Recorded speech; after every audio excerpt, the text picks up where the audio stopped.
Seja bem-vindo à aula de hoje. Na aula de hoje a gente vai falar sobre o Block Provider do Flutter. Então a gente está falando de gerenciamento de estados com block no Flutter e a gente vai falar sobre o Block Provider. O Block Provider talvez seja o que você mais vai usar no seu dia a dia. O que ele faz? Ele provê o block para o seu código. Então ele vai fazer a ligação entre a sua view e o block. A gente viu na aula anterior, a gente usou, esse vídeo vai ser mais curto até, porque a gente vai falar só do Block Provider.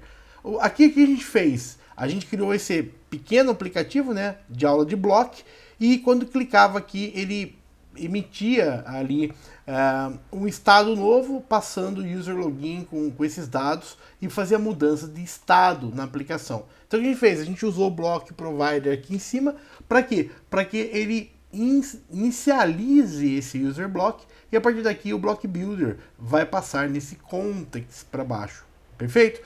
Sem ele eu não consigo usar o block builder nesse caso, por quê? Porque ele não sabe ainda o que é user block. Vou fazer um exemplo. Se eu remover esse widget aqui, deixar só o block builder, olha o que acontece com o código, ele fala provider not found, ele dá uma exceção porque eu preciso do Block Provider para fazer isso. Vou voltar ao código aqui, ó, Block Provider, tá? Então, só relembrando o que a gente fez aqui. Aqui embaixo do Block Provider a gente pode passar várias coisas, tá? O Block Builder é um dos widgets que a gente pode usar, que ele vai criar na variável state aqui e informar para minha UI, para o meu view, qual é o state do aplicativo a partir daqui. Então, ok? Lembrando um pouquinho, vamos relembrar o que a gente viu na aula passada, a gente criou um bloco para o usuário, tá? A gente não usou uma classe de usuário, a gente usou um usuário com duas variáveis, user ID e username apenas aqui, tá? Poderia ser uma classe do usuário, mas a gente optou por ter user ID e username, duas variáveis a serem mostradas aqui. E tem o estado da aplicação. O estado inicial é esse daqui, initial, tá? Recomendo-se não colocar initial state aqui na frente, é uma recomendação apenas, mas tem gente que coloca.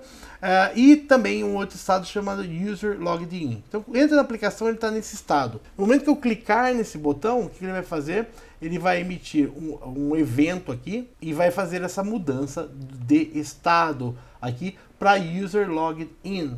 Quem faz esse controle é esse user block. Então o user block, ele vai ter user event e user state, conforme ele começa no initial state, né, no início dele, ou um user login, quando ele for chamar o user login, tá? Ele vai fazer o que? Ele vai emitir um user logged in, esse estado aqui, e vai mudar a minha aplicação conforme a minha main aqui, ó. Então ele vai mudar the user initial, que é essa tela, para user logged in, que ele vai mudar a tela. Em vez de ele renderizar isso, essa parte, né, não logado, ele vai renderizar o dado, né, user ID, username, state.userid, state.username. Login, então aqui, login. Então aqui, ó, tela inicial, clicou em login, ele vai atualizar.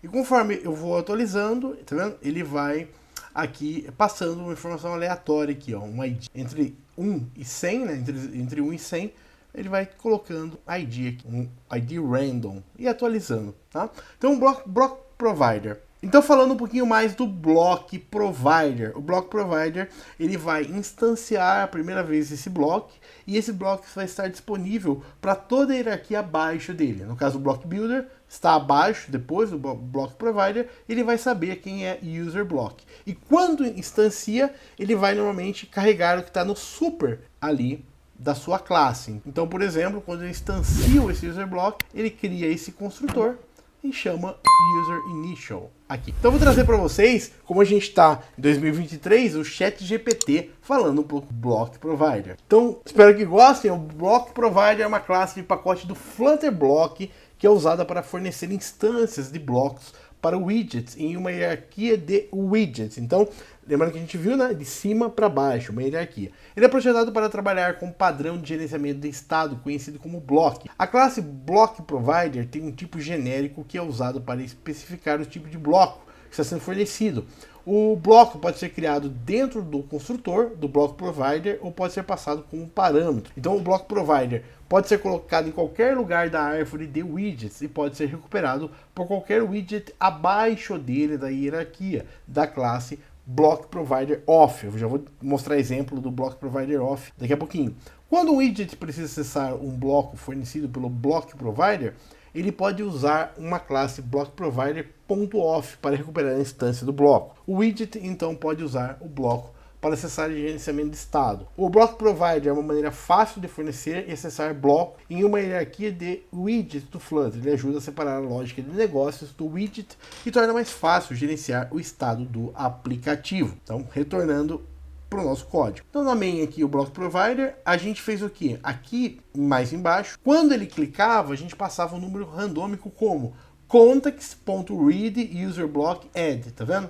Vou mostrar uma outra forma de poder fazer a mesma coisa. É possível, eu vou comentar esse código por enquanto, é possível, caso você quiser acessar outro bloco, você pode fazer da seguinte forma: blockprovider.off, o seu bloco, que você está usando, user block, por exemplo, context add user login random. Então é possível, é esse tipo de acesso. Você usar block provider off o seu bloco, context add o que você está passando. Então essa é uma outra forma de acessar. Lembrando que quando eu uso um block provider off algum user block, eu preciso ter ele no meu contexto, tá? Se eu tentar acessar ele fora do primeiro block provider, não adianta. Aqui é só um modo de acesso. Caso eu já tenha instanciado esse block provider aqui em cima, criando ele, eu posso acessar tanto usando esse context.read user block, quanto block provider off user block, tá? É a mesma coisa. É só a forma de escrever, tá? É exatamente a mesma coisa. Se eu tentar acessar isso daqui fora daquilo lá, vamos supor, eu quero colocar ele aqui em cima. Vou copiar ele aqui em cima e tentar colocar ele no build. Nesse contexto eu não tenho ele ainda, tá? Vai dar erro. Por quê? Porque eu preciso antes do block provider assim, tá? Vou tentar recarregar, ó, com ele aqui em cima, ó. Erro, tá vendo? O block provider off foi chamado num contexto que não contém o user block, tá? Você precisa ter ele instanciado dessa forma para começar, tá? Próximas aulas a gente vai ver o multi-block provider, que é uma forma de você alimentar com mais de um provider. Caso você tenha um código, por exemplo, você pode colocar isso numa camada superior ao seu código e ele vai alimentando conforme você tem toda a hierarquia, né? Tudo que andar na sua hierarquia vai ser passado esse contexto contendo esse bloco, tá? Isso a gente vai ver também nas próximas aulas. Então, lembrando, Block Provider, ele vai prover o bloco para a sua UI. É muito fundamental, né? Normalmente você vai ter que usar ele sempre para fazer isso. E no momento que ele prover o bloco, a gente vai ver na outra aula o Block Builder. Nesse caso aqui, o Block Builder está alimentando, né, o estado aqui na minha UI e passando a informação para frente. Eu posso acessar ele tanto com opção, eu vou colocar as opções, né? Opção B. Eu vou colocar aqui. Você tem duas opções de acesso, tá? Você pode acessar com block provider .off o seu block, né? Aqui, ó, opção A, de conta. No caso aqui eu estou usando o add, eu estou emitindo, né, esse estado aqui, ok? No caso aqui eu estou emitindo esse evento user login, tá? Passando para cá. Também a opção B de uso é você usar um context, que é esse daqui, ó, basicamente é o mesmo, né? .read user block, que é exatamente esse acesso. .add user login, tá? A daqui para frente é igual, exatamente a mesma coisa. A diferença apenas está a forma de acesso. Você pode usar tanto esse ou esse. Normalmente eu prefiro usar assim, tá? Mas fica à vontade, aqui é questão mesmo. Você pode usar ou esse, tá? Para você acessar o seu bloco aqui. Então, vimos nessa aula o Block Provider. O Block Provider vai prover a ligação entre o bloco e sua UI. Próxima aula a gente vai ver um pouquinho do Block Builder e começar a olhar um pouquinho a mais. Até a próxima aula, muito obrigado. Se que é novo, já se inscreva, ativa o sininho, deixa seu like, compartilha. Estamos vendo bloco no Flutter bem a fundo aí. Até a próxima aula, muito obrigado, tchau. Curso Desenvolvendo Aplicativos em Flutter e Dart, do básico ao avançado. Seja bem-vindo ao canal Davis Tecnologia. Se que é novo, se inscreva, ativa o sininho, deixa like, compartilha.